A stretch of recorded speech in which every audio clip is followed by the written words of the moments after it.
That's right. Welcome in, welcome back, folks, to our day.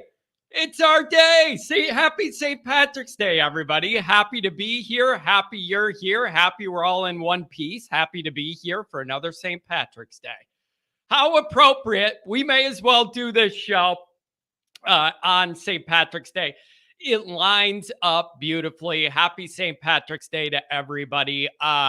And we're going to get into some St. Patrick's Day stuff. I want to have a little fun today. We'll get into the roll call here. I see a lot of the regulars. Everybody, it's great. I figured this would happen. I figured there would be people kind of busy or have their own stuff going on, but it's like, it's a little Irish gathering on St. Patrick's Day. Let's all kind of tune in and be with our people. So welcome in, everybody. I have a couple just fun, laid back St. Patrick's Day topics I want to throw at you guys just for fun. Put them in the chat. I'll read interesting ones. We'll get into that. So I want to go into a couple of those items. I'm going to get into a tweet I put out Friday night, and I got some responses to it, like a little bit of confusion of what my tweet was. It actually makes a ton of sense to me. So I'm going to go over my tweet that raised some questions and then how I see that playing out in the spring. The tweet was about what we need to see Notre Dame get done this spring, what those priorities are, what we need to see done. The way I tweeted it was intentionally ambiguous, and I got some questions about it, and we're going to go into that too. So let's do the introduction, roll call. We'll get into this. A couple people called earlier, and they were in the queue, and then they dropped off. If you want to call back, feel free to call back. Try and get some people on, get some of your thoughts, and we'll get out of here. You can go watch your basketball, go do whatever you want to do. Brandon Fry, 2 extra tickets to the ND women's game today. If anybody local wants to join, hit Brandon Fry up on Twitter, Biff13 _ something like that. If I remember it, I don't know. I can't believe I remember that. Hit him up. So thanks for being here. Obviously on YouTube, hit subscribe if you haven't yet. Appreciate it very much. Giving the video a thumbs up. You're like, John, I'm already here. I'm watching. What does that matter? To YouTube's computer system that shoots this out to people. A thumbs up goes a long way to tell people that you like the programming. Do that. Notification button on. That way you'll be alerted every time something rattles around in this brain matter I got left. You don't want to miss it. You'll be able to see it. Twitter, search bar, always Irish rat. Always Irish Inc. Emails, alwaysirishnd@gmail.com. Audio only anywhere you want me. You can get me. Call in line. 312-900-8815. Tell Johnny, oh, you've heard and seen, okay? So let's do some roll call here. And then somebody's already trying to get me worked up on St. Patrick's Day, and it isn't going to work, but I got to push back, and we'll do that in a second. Stephen, it's always good to see Stephen here. Happy St. Patty's Day, Irish Nation, fearless leader, John. That's scary, but I'll accept. Nick Dean, working and jumping in and out. Do what you got to do. I'm not here to hold you back from your income. That's for sure. Paul Conley, $5 holler. I appreciate that. That'll buy a Miller Lite on St. Patrick's Day. Good to see you. Thanks as always for the support. Matt Miller, always here with the support. Appreciate you. Taj Murphy, happy St. Patrick's Day, everybody. Happy St. Patrick's Day. Phil Hagg, good to see you. Andrew Kennedy, my brother, always good to see him, I guess. Good morning, happy St. Patrick's Day. Remember, you should never try and steal a leprechaun's gold. If you know, you know. That is a reference to the old Leprechaun movies with Warwick Davis, the short guy, and Jennifer Aniston in 93, the first one.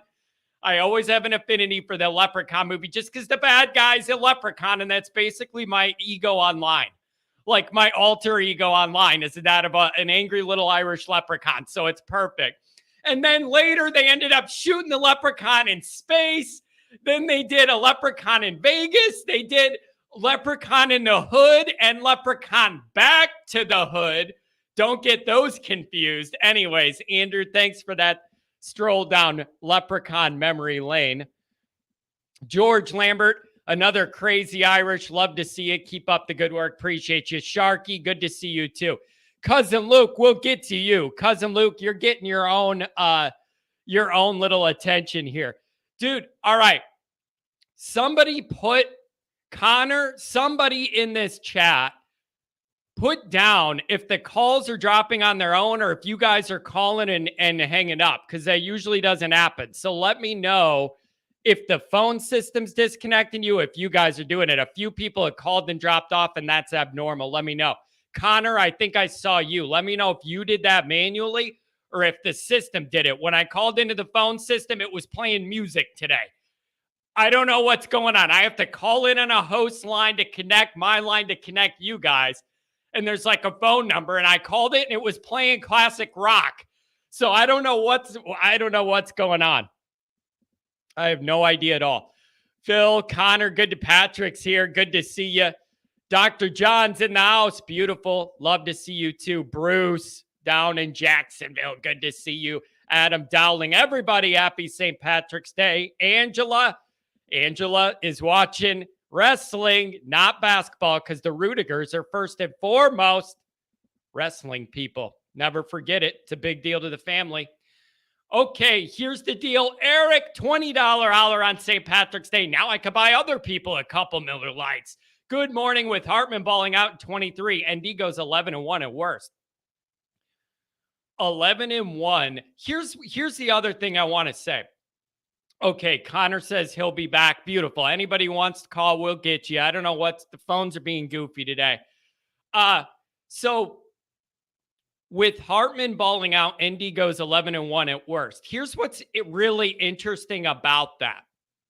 What's interesting about that is not all 11-1s are built the same in regards to Notre Dame. Yes, on paper, obviously an 11-1 is going to be an 11-1. I totally get that. But when I say not all 11-1s are built the same, I think what I mean is look at the difference in profile of schedule that would be going on now if we went 11-1 with the schedule we have, which has three potential top 10 or top 5 possible squads built into the schedule, then whatever else is going to come along are going to happen. All right? Going 11-1 against this schedule means a lot more to me than going 11-1 in Kelly's last year where you couldn't beat Cincinnati at home. Like, that's where you say 11-1, that's where my mind goes. 11-1 against this schedule is a way better year than 11-1 in Kelly's last year where you couldn't beat Cincy at home. Like, it's a big difference. 11-1. People are saying I would totally take 11-1. Yeah, you should, because that would be a fantastic year. It'd be a fantastic year, especially in a year where I have some questions. I have some depth concerns in certain areas that are a big deal to me and something that I'm going to worry about. So 11-1 would be absolutely fantastic. And here's the big picture of all this. Like, the real big picture thing that's been in my mind is you got this 2-year stretch with these really objectively very, very tough schedules. Like, very tough schedules. Objectively, not a Notre Dame guy saying, I believe Notre Dame has a tough schedule every year. No, a legitimately tough schedule with those 3 premier opponents, 3 premier brand names right there. But the way I'm looking at this is you've had those Freeman's first year and the same 3 this year. This all needs to round into form for that magical year 3. And I say magical kind of joking, but in a couple different ways. Historically at Notre Dame, you are all well aware of the significance of year 3 of a coaching regime change. Year 3 is where a lot of guys have it all click. If they're ever going to have it all click, that year 3 thing is kind of a thing historically. Look at Lou. Kelly had success year 3. Like, there's some history there on year 3 at Notre Dame being like a demarcation point of a new guy and how it's going and what you think you're going to get. So big things are historically expected. Connor, I'll get to you. I see you there. Big things are expected in year 3. Here's the other reason that that's a big deal to me. You would already have that built into the ecosystem. I believe next year we're going 24 is the beginning of the new playoff. So you want to talk about all this coming to fruition. That's like your big picture thing. Yeah, obviously we're all worked up about this season and what's going to happen this season. But big picture, that year 3 lining up with that new playoff system, that's a big year. That's a very, very big year to get off on the right foot with that new formatting and all that kind of stuff. I just think it's important that we get everything lined up for that. So that's a big deal to me. All right. So priorities for what you want Notre Dame to accomplish this spring. And then I want to know a couple St. Patrick's Day things from you guys just for fun. Any fun family traditions you guys have for St. Patrick's Day? I want to hear about that. And anything about Notre Dame specifically that connects for you for St. Patrick's Day, I'd like to know about too. I'll give you my example. For the family stuff, I'll tell you this. I don't know how it was when you guys were kids. I was lucky I had fun parents. Just like Santa Claus comes, just like the Easter Bunny comes, the leprechaun came to me and Andrew every St. Patrick's Day. And we'd wake up and go in the living room and there would be gold chocolate coins, Notre Dame jerseys, Notre Dame posters, Notre Dame shirts, Notre Dame stuff everywhere. And it was because the leprechaun delivered it. It was amazing. And then we'd go to school, look at what the leprechaun brought. The other kids didn't have it. And we felt special because the leprechaun came to our house. We had good parents. So I credit them on that.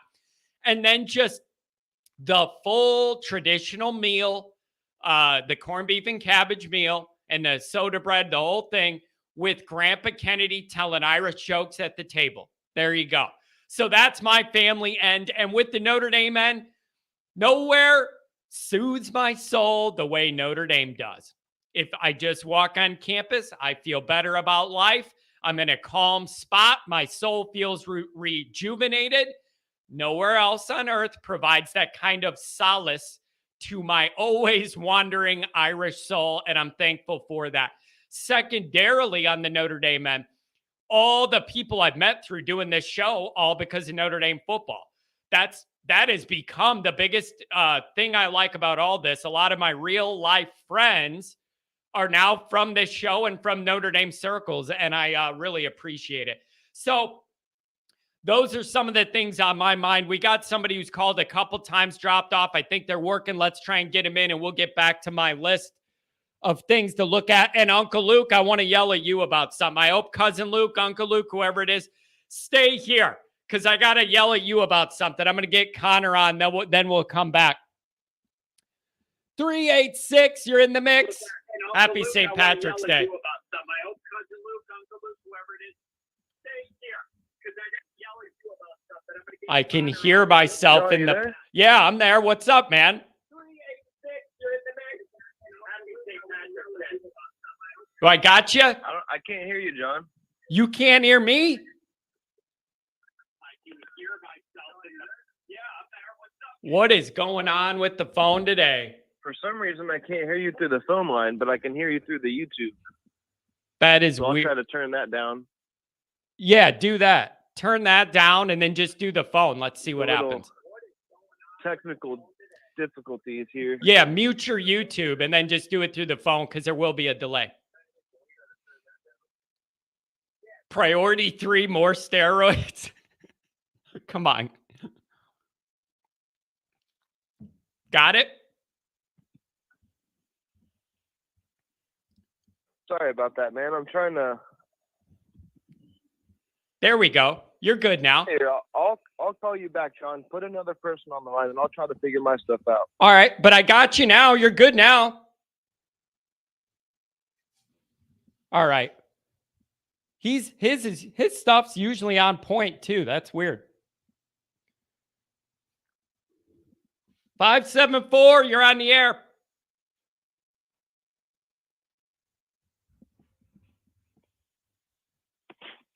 $574, do I got you?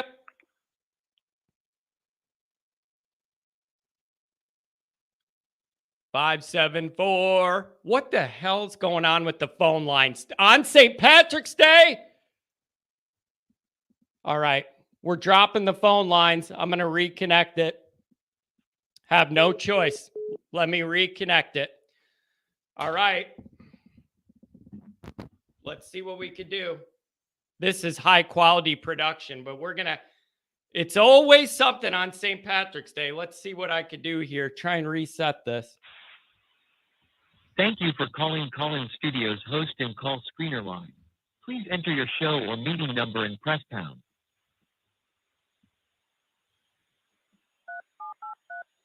High quality entertainment, folks. Enter your 6-digit PIN number.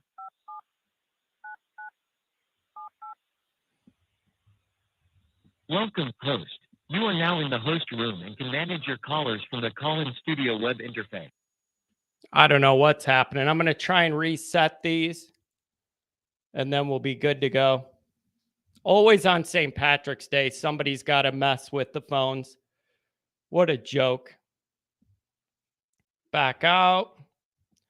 Sorry about this, folks. Hang in there, though. It'll be worth it, I promise.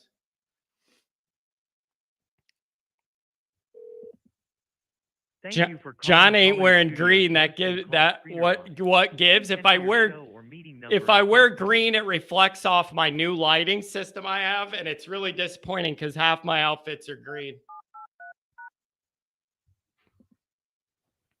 Enter your 6-digit PIN number.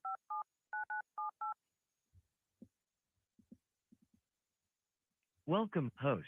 You are now in the host room and can manage your callers from the Call-In Studio web interface. I reset the phones. It sounds clear. I don't know what's happening, but if anybody wants to try again, feel free. I don't know what happened. All right. Now that I have a minute, let's go after Uncle Luke. Where is it?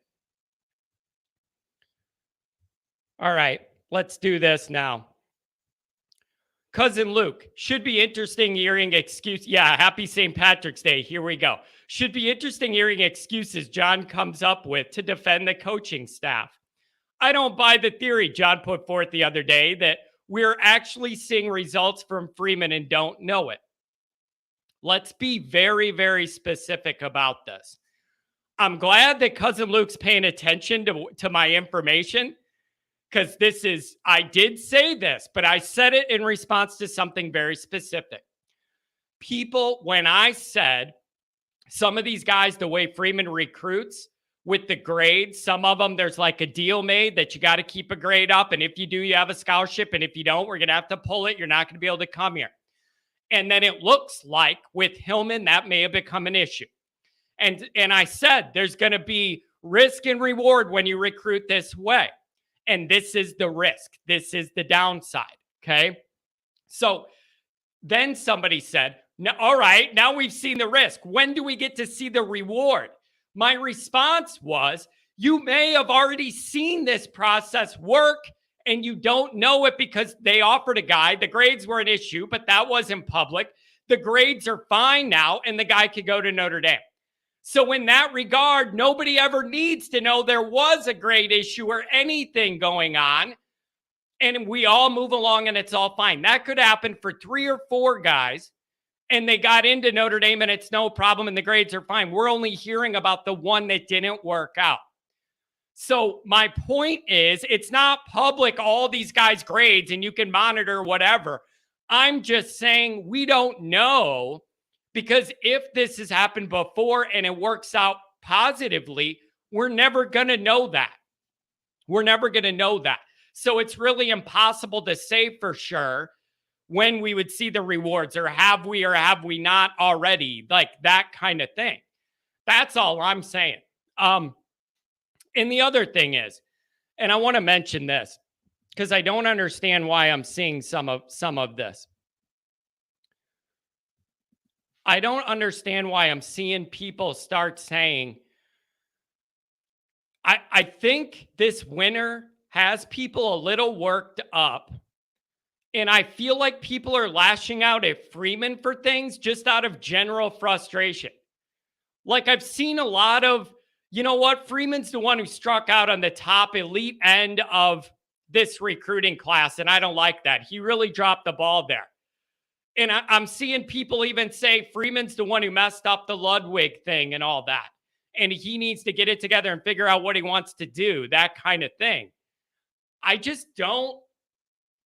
It's not that simple.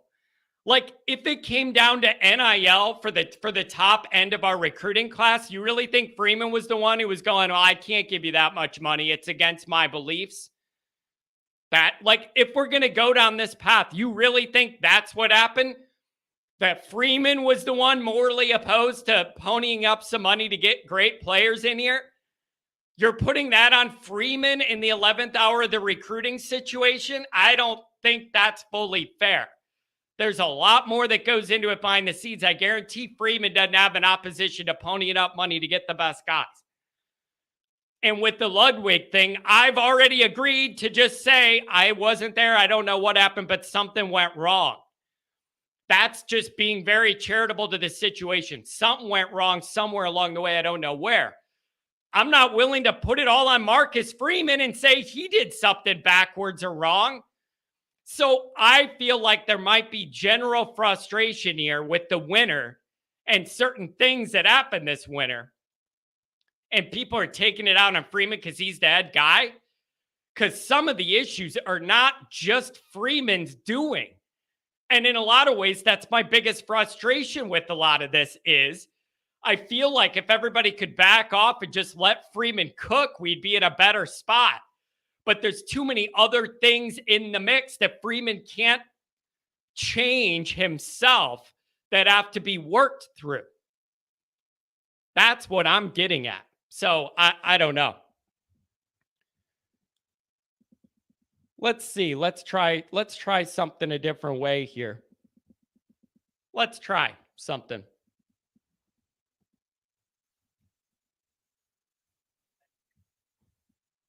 Pat. Hello?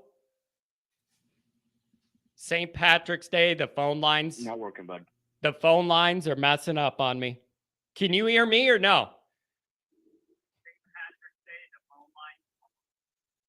Something's wrong with the phones.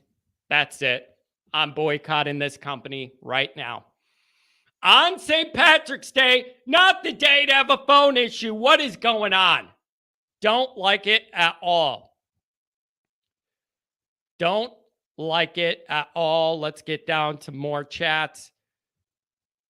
Everybody's hearing me, but we can't hear me through the bright thing. I don't understand. But I don't want to take the whole show to try and figure it out either. The hell's going on here? NIL isn't to blame every time, John. I agree with that. I just don't know what else.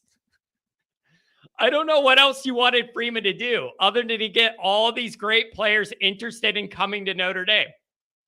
Like, I don't know what else you really wanted him to do and did a really good job getting all of those people interested and in the fold and having the top end guys interested in coming to Notre Dame. Like, I don't know what else we could all ask for out of that. You know, there's a lot of reasons it didn't work out at the top.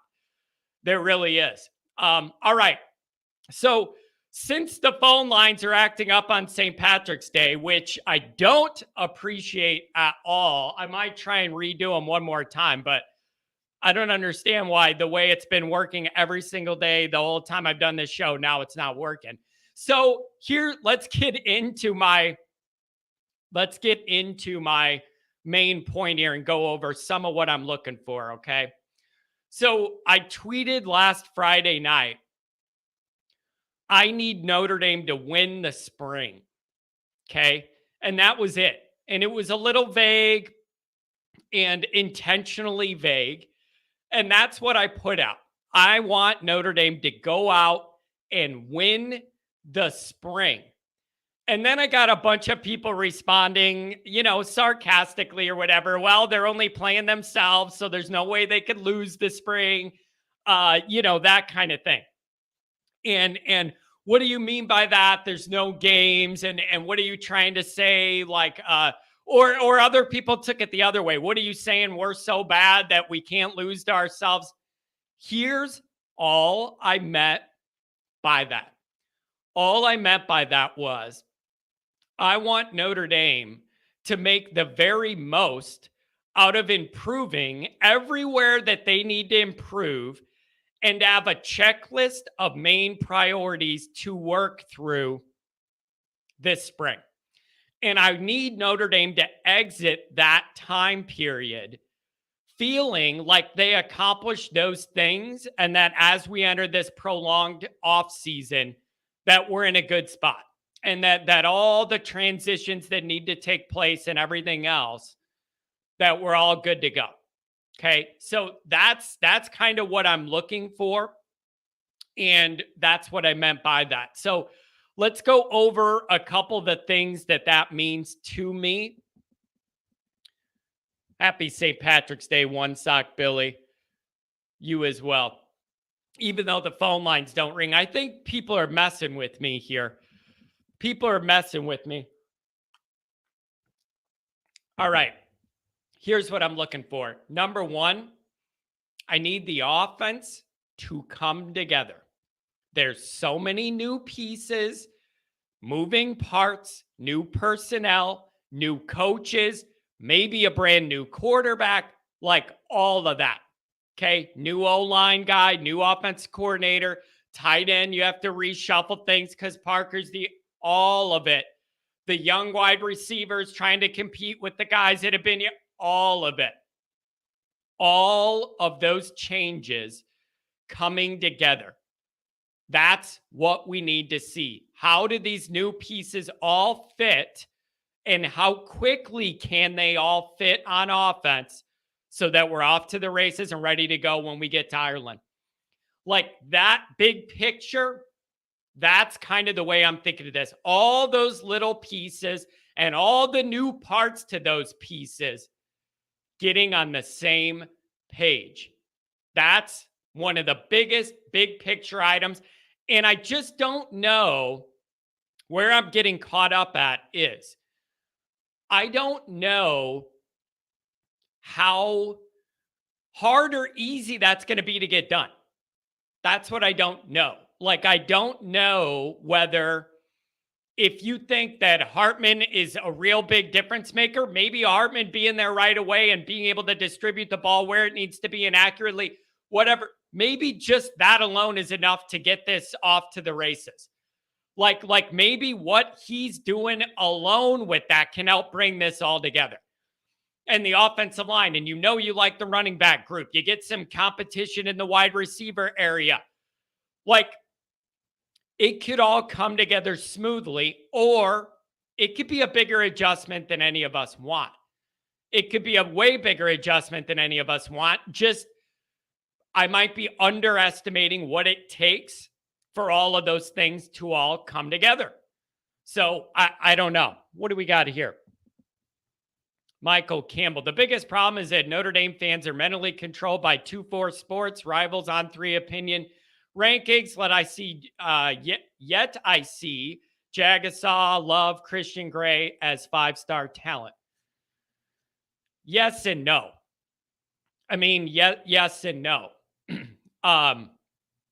Overall, historically, I think I've done this experiment the last 12 years. Every team that's won a national championship in the last 12 years has either had a string of multiple top 5 recruiting classes stacked together and or coinciding with having the best quarterback in the country. I'm thinking Cam Newton, Auburn is an example of that.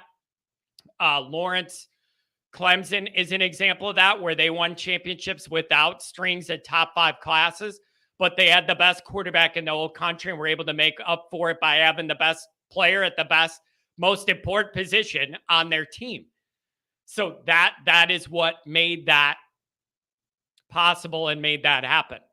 All right. And then all the other teams had top 5 recruiting classes stacked. Not one of them, and then they went and won it all. Stacked, which means 2 or 3 in a row, top 5 classes. So to some extent, you shouldn't just be married to these recruiting rankings, and I agree with that. On a larger scientific extent, they tend to nail it because I just went through showing how the teams that win the championship are high in recruiting and or often have the best quarterback in the land too. That's a big deal. That's a big deal. Big deal. And then let's move on to the second thing. With that, obviously, you got to see how the quarterback competition plays out. Here's what I want to happen and what all of you should want to happen.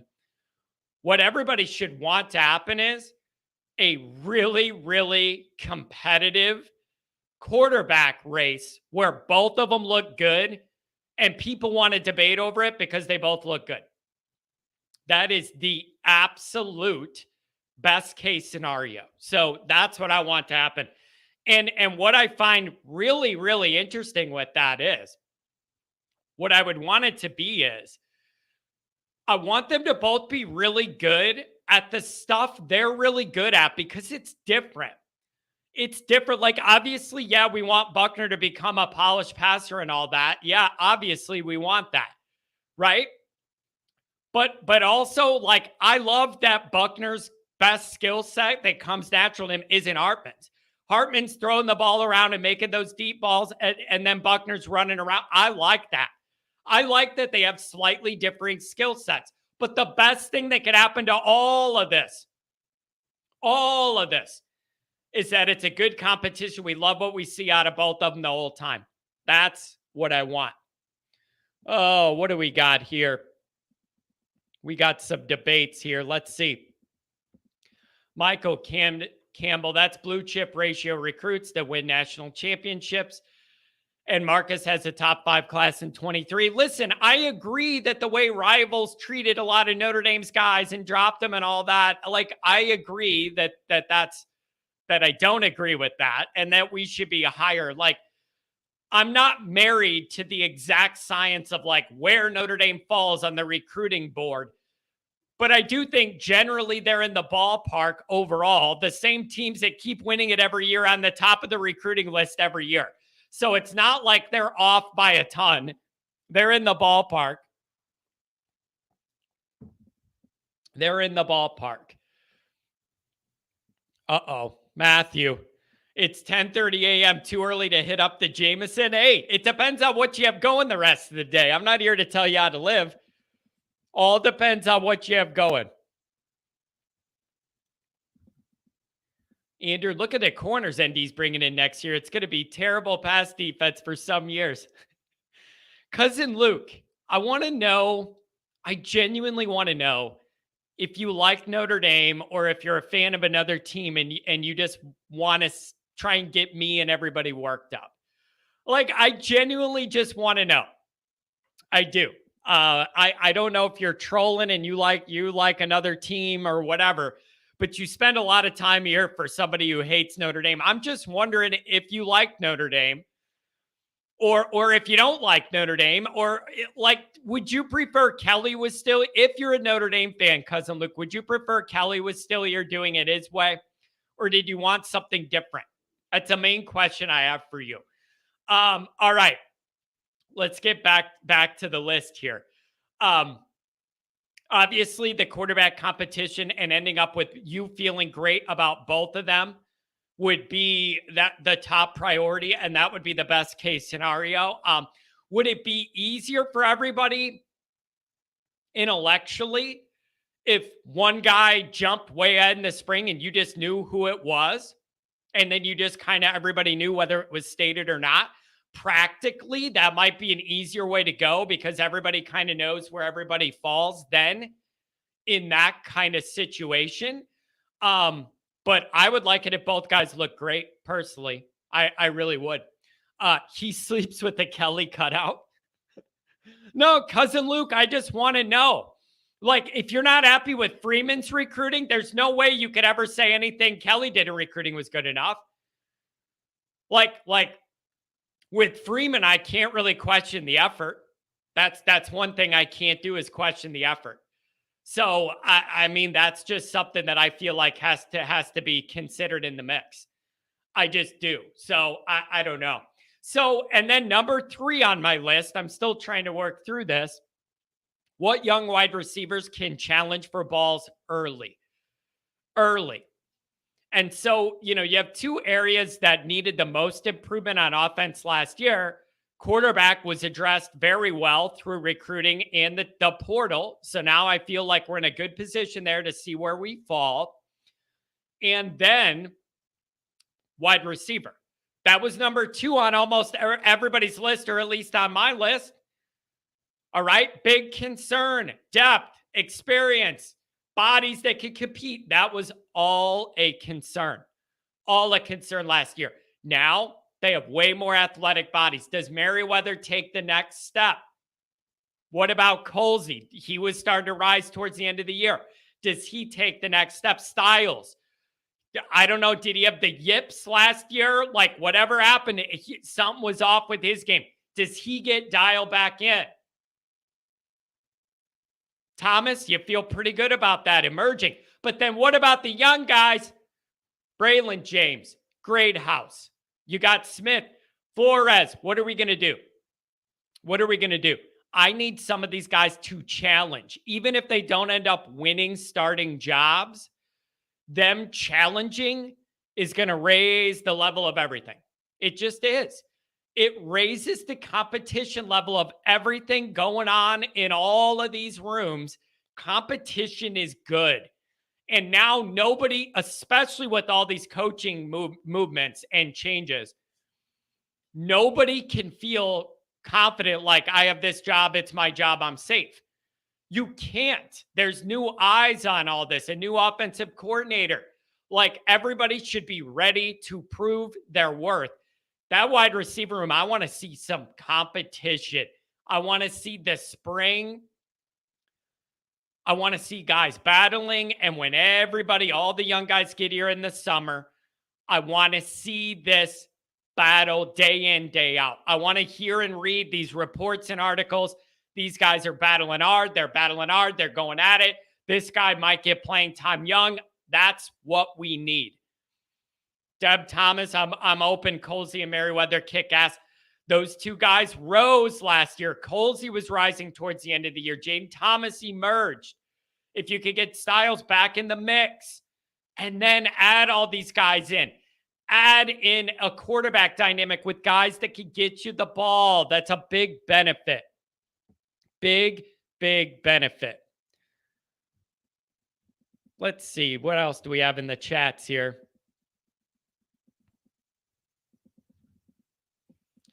Who's calling Marcus a master recruiter? Nobody I've heard of. But what he is doing is swinging for the fences and having some of these elites to take a serious look at us and forcing them to say no. I mean, I believe that one of the main appeals of why he got that coaching job was the moniker that he's a master recruiter.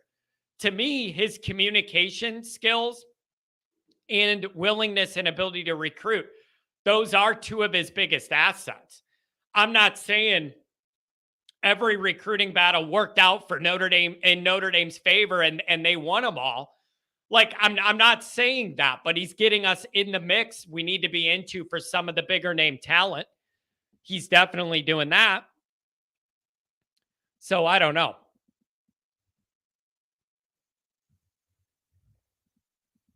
Jay Lehman, good to see you here. Not every high school talent translates to college, just like not every college talent translates to the NFL. It takes talent, hard work, good coaching, and the right situations. I agree with that. And in a way, like sometimes that's used as an argument for and against needing to recruit elitely to win elitely. Like, I agree that it doesn't always translate and it takes a lot to kind of make it all come to fruition, like on the football field. I agree with that. And in a way, I could argue that's why it's more important to have as many 4- and 5-star guys as you could possibly have with as higher of a number rating as you could have. Because to me, wouldn't we agree statistically that the more people there are in an industry that do this full time, that think a guy is great, the more likely it might be that the odds are they're going to be pretty good?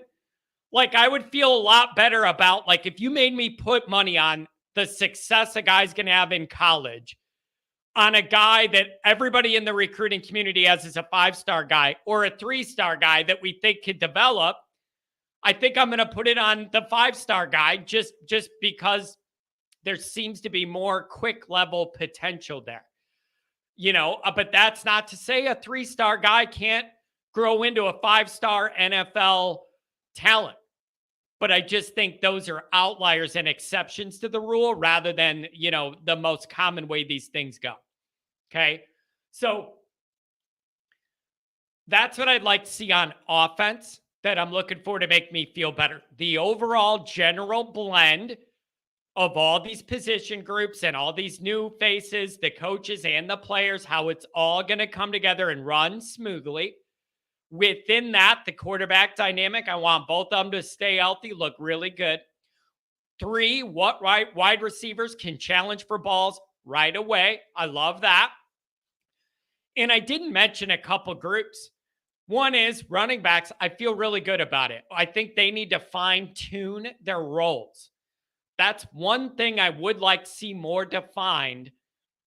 Fine-tune some of their roles and usages. When you're using certain guys and for what, and how you're going to use when there's more than one of those backs out there, how you're going to use them. When you use them, I'll give you an example. While I love these backs and the diversification they offer and what they can all do, I admit there were multiple times last year where I was frustrated that Audric Estime was not getting lathered up earlier in the game. And that's just, they want to get guys different usage and they're going to, bring guys in and out and keep legs for all. I get all that. There were times where I felt it would have been more beneficial for Notre Dame to just lean on Estime early, let him move the pile as a guy who's going to gain strength, not lose it as the game goes on. So that's what I mean by finding your usage for those running backs. And when you're using multiple backs, that's how you're going to use them and all that. And then with tight end, you lost Mayer. So obviously it's not starting in as great of a place as if you add Mayer. Notre Dame tight end is, of all the things that Johnny's going to worry about, I don't think that's going to be on the list. I'm confident they're going to figure that part out. Notre Dame at tight end is almost to the point where Ohio State is with wide receivers, some of the talent they put out.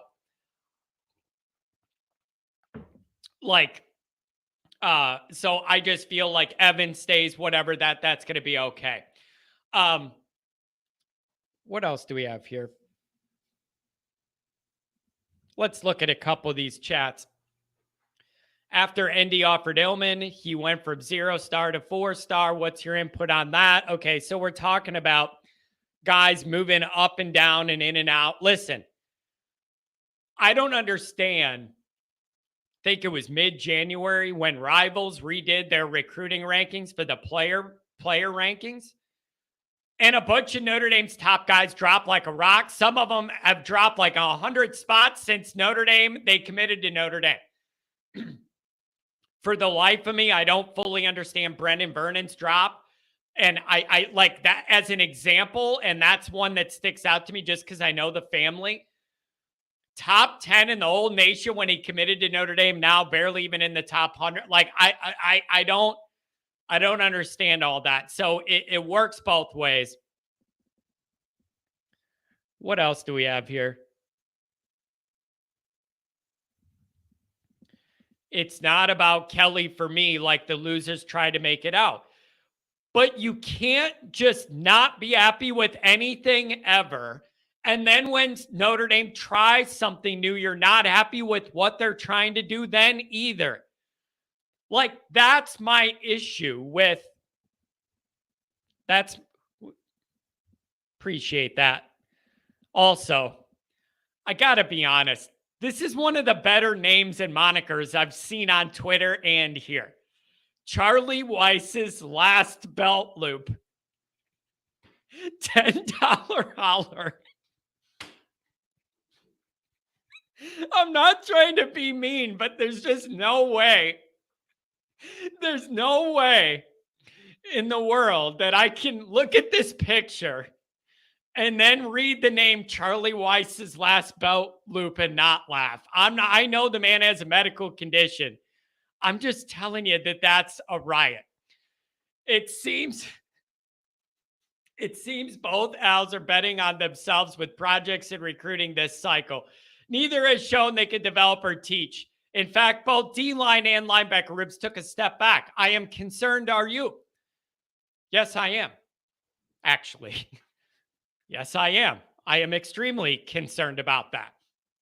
I am very much concerned about that. Those might be two of my biggest concerns of the year. To be honest with you, Charlie Weiss's last belt loop, hanging on for dear life. Hanging on for dear life. Charlie Weiss's last belt loop. Those are two of my biggest picture concerns for the whole year. And I'm glad you brought them up because we're going to get there right now. Rodney, I see you calling. I'll try and take the call in a second. I doubt it's going to work. St. Patrick's Day, the technology's playing with me. That's just the way it goes for me. I'll get you in a second. Maybe. We'll try and see if it's kicked in. I don't know what happened. I still can't believe I called the host line. I called the host line that hosts my call-in show. And usually it's like, enter your code and log into your program. Today it was playing Steely Dan. I don't understand what's happening. I like Steely Dan, but I don't understand why that happened. So something's messing with me. Here's the thing. If you ask me my number one concern for this year, Charlie Weiss's last belt loop, you got it. You got it. I have got to leave spring feeling better about our ability to stop the run and do everything up front in the front seven. I have to feel better about both of those dynamics going into the summer. Notre Dame's got to find a way to feel better about it themselves. I am afraid we're light up front. We're going to get ran on, and I hate it. Hate it. Linebacker, I feel like there's more flexibility. I feel like I could go with a different rotation of athletic bodies. I feel there's some more schematic things that could be altered, could be changed. Okay? I believe all of that is easier to fix with linebacker because there's more flexibility. There's more bodies to move in and out and more athleticism. On that defensive line, I'm worried we're light. How do you fix that problem other than telling people to eat a lot of corned beef and potatoes this weekend? Like, how do you solve that problem if you're just light? Where's my Knicks? Who is my huge body clogging up the middle, not letting anybody run? Where do I know I'm going to get edge rush and getting after the quarterback? Not just like once in a while on one side where it's easy to know where it's coming from and you could chip or scheme around it. Where is that pressure? Who is it coming from on both ends, and who's clogging up the middle in the run game? So Charlie Weiss's last belt loop is exactly right. Those are probably my top two concerns.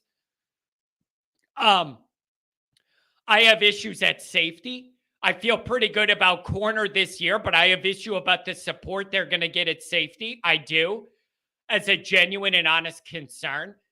And so that's an issue too. So Charlie Weiss's last belt loop is spot on, and it lines right up with my list because that was the next thing I was going to get into, was having to leave the spring feeling better about our ability to stop the run, hold that line, and get after the pass. Hey, Botello, I'm waiting for Botello to bust out. This might be his year.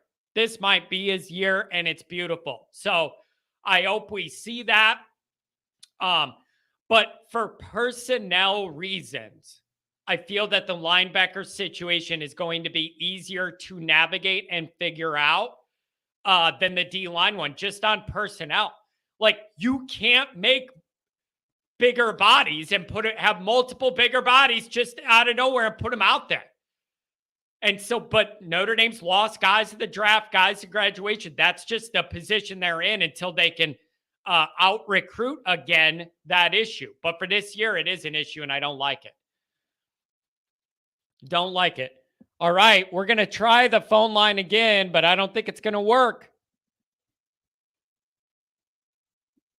Rodney, do I got you? Hear me? I can hear you, but for some reason it isn't all syncing up. I can hear you fine. Nope, still messed up. I'm dropping you. I can hear you, but for some reason it isn't all syncing up. I don't know what's happening. Very upsetting on St. Patrick's Day to have this phone issue. Don't like it at all. Don't like it at all. Pissing me off. But I digress. I can't hear this caller well. Nobody can hear me. Nobody can hear anything. No idea what's going on.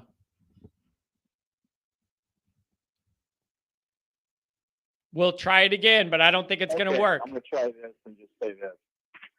Johnny, better change that number. There. You gotta find somebody else. Yeah, that's good. Can you? I don't think you can hear me, but that's funny. Even if it's on delay, that's funny. I don't know, man. I'm looking at your face on the screen, but it's a 7-second delay. So, I don't know. You know what? Maybe we ended up on a. Try talking. Do I even hear you here? Maybe. All right, I got to drop you. Maybe we're on a big unnatural lag. There's a lag with the phone system. Something's going on today, and everybody's so late that it isn't going to work. I'm St. Patrick's Day. Something's got to go wrong. All right, let's move along. Sorry, Rodney and the callers. I'm suing whoever does the phone system here right when we get off the line for inefficient practices. Let's keep going on my list here. Special team from Charlie Weiss belt loop. You're right. Special teams. I'm getting made fun of left and right for worrying about Notre Dame special teams this year with the change in coach there. I'm getting made fun of. It was cringy of me to worry to the extent that I did and get mad when Mason left and all that. And John, you need to relax. It's just special teams. Let me ask you guys this. What was the most consistent high-level playing unit of the three on Notre Dame's team last year? Special teams.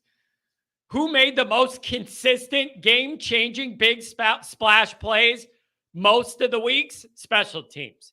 You could rely on them more than the defense and the offense last year. I was happy to have that kind of consistency, and I didn't want to see it go away. I didn't want to see it go away. So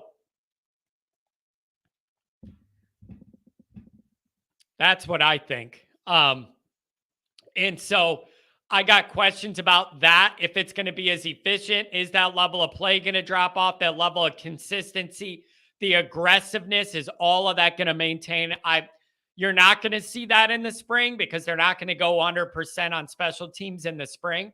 But I'd like to see them really, really push hard to maintaining that level they reached last year. If the O-line is healthy, I expect them to be very good. Couple of injuries and I'm nervous. And here's the thing with that.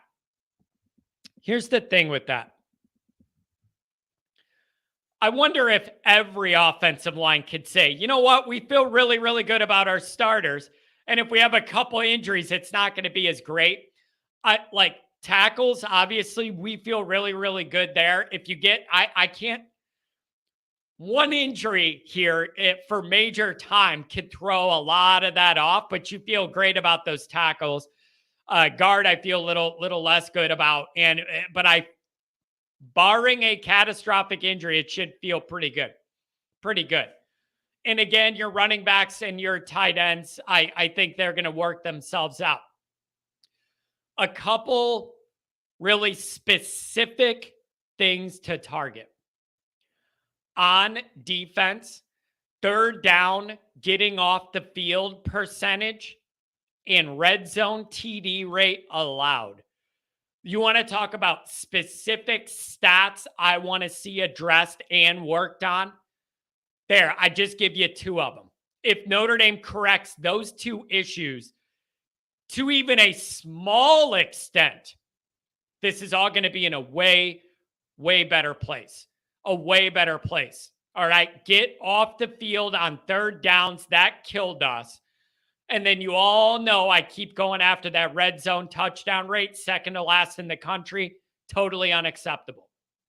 Totally unacceptable, right? And so if you work on those 2 statistical lines alone, we're going to be in a way better spot right away. A way better spot right away. All right? And then on offense, what do you want this to look like? Ask yourself philosophically what you want it to look like. I want the Notre Dame offense to be physical and be opened up. I need the opening up part to happen, but without sacrificing physicality. If that makes sense. Like Notre Dame can't get into being a finesse team and just want to feather the ball and throw it all over. Like, I'm not asking for that. Be physical and be able to open it up. I need you to try and do both. All right. I need you to be able to run the ball when you want to, / and or need to, and be able to open it up and have some fun with it. Confuse defenses. Put a defense in a spot where they say, man, if we sell it on the run, they're going to throw the ball. And if we sell out on them throwing the ball, they're going to run the ball. Guess what then? You have a winning offense because there's no answer then. There's no good answer then. If you could do both, you're in a great spot.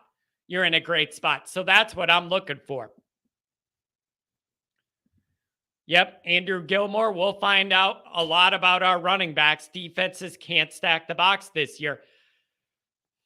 Think about what we liked out of the offense last year and what those running backs were able to accomplish. Picture that in your mind. All the good stuff, like the running back stuff, having multiple of them, how much we love that. And then remind yourself that we went through all last year that way, where teams weren't worried about us throwing the ball at all. Everything we did in the running game was basically with teams knowing all we had was the running game. So like in that way, you can't even measure how much better and more exciting this offense could be. Because all last year, we were so heavily one-dimensional that all teams needed to feel like they had to do was sell out for the run, make Notre Dame throw, and then they're in a bad spot.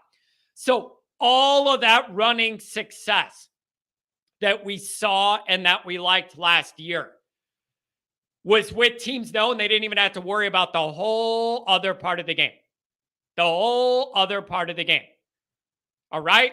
So now that we have that opening all up, anything's possible. Excitement in the passing game's possible. Excitement in the run game's possible. It's all possible. My number one fear is, and this has been hitting me, and I want you guys to talk me out of it. Number one fear is offense takes a giant leap forward. Special teams and defense take steps backwards. And then I'm equally frustrated with Notre Dame football, but just for totally opposite reasons than I have been historically. Like, I don't know how else to put it. That's the only way I could put it. Like, I could see it happening this year, and I don't want it to be, but I really could see it happening where that offense really takes off. Special teams regresses a little bit. It'd be hard for it not to based off the gold setting they put last year. And then because of some of the personnel concerns I have on defense, that steps back a little bit. Now, I guess you could argue if the offense is a lot better and they're putting up sevens a lot, it masks a lot of that. And that you could net end up still ahead if the offense is really, really good. Even if that defense drops back, you could still be ahead. And we all know how much the game has changed lately. and just what a big deal offense is. You look at the scores in those playoff games now, and it is 40s. Like they're in the 40s, even good defensive teams, like 40s is what's winning these games in the playoff. And so it's an offense league, but Notre Dame's northern cold Midwestern team, like relied on the defense since 17. You don't have to give that up just because your offense is getting modern. You don't have to give that up. You're allowed to be good at both. You're allowed to be good at both, and we're going to see it. Andrew Gilmore. I think USC and ND proved how important creating turnovers are. USC had a bad D, but they created turnovers. ND was decent, but relatively no turnovers. Yep, it's true. And you know what else USC proved? USC proved Notre Dame isn't as physical up front as I want them to be. It's my number one thing that upset me about the USC game, other than just handing their guy the Heisman Trophy. Like us, it's a unique kind of pain for Notre Dame to literally hand the guy the trophy at his place in Hollywood in front of everyone. And we handed the guy the trophy and said, here it is. Let's shine it up for you. That offends me. But USC was way more physical than Notre Dame was on both sides of the ball. And I can't handle that. It's very upsetting and very hurtful. And I need it to change. I need it to change. Rodney, I like that Steely Dan song. That's good. What else do we have? Michael's always got a lot to say.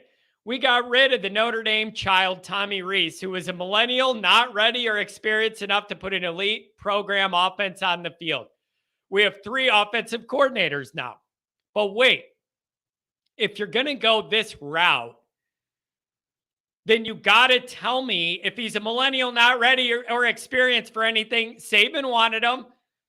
Like, I'm not crapping on Tommy. I'm just not going to cry the guy's not here because none of the offenses I saw him run in Notre Dame were good enough. Is he to blame for that directly? No, and I'm not saying that. I'm just saying in totality, none of the offenses I saw from him at Notre Dame excite me to the point where I'm crying tears over it. That's my only point with Tommy Turnover there. Oh, man. Stick to the numbers. Everybody's debating the numbers. I mean, we can make a lot of numbers do a lot of funny things if we try.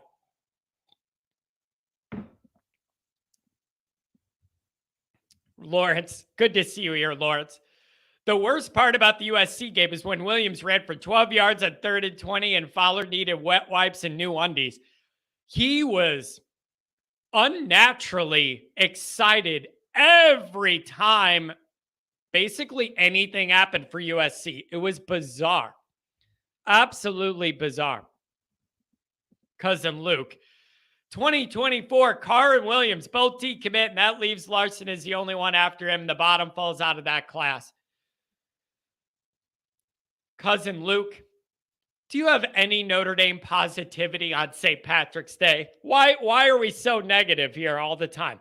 Usually that's my role. If they don't average 40 a game, problem? Well, it depends on that defense. That all depends on actually how much you're going to get out of that defense. So I don't know.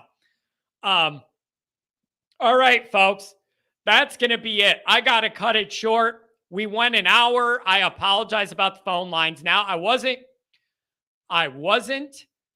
going to stop this early, but now I got to figure out the phone lines and it's bugging me, but I have other things I have to tend to, so that's going to be it, folks.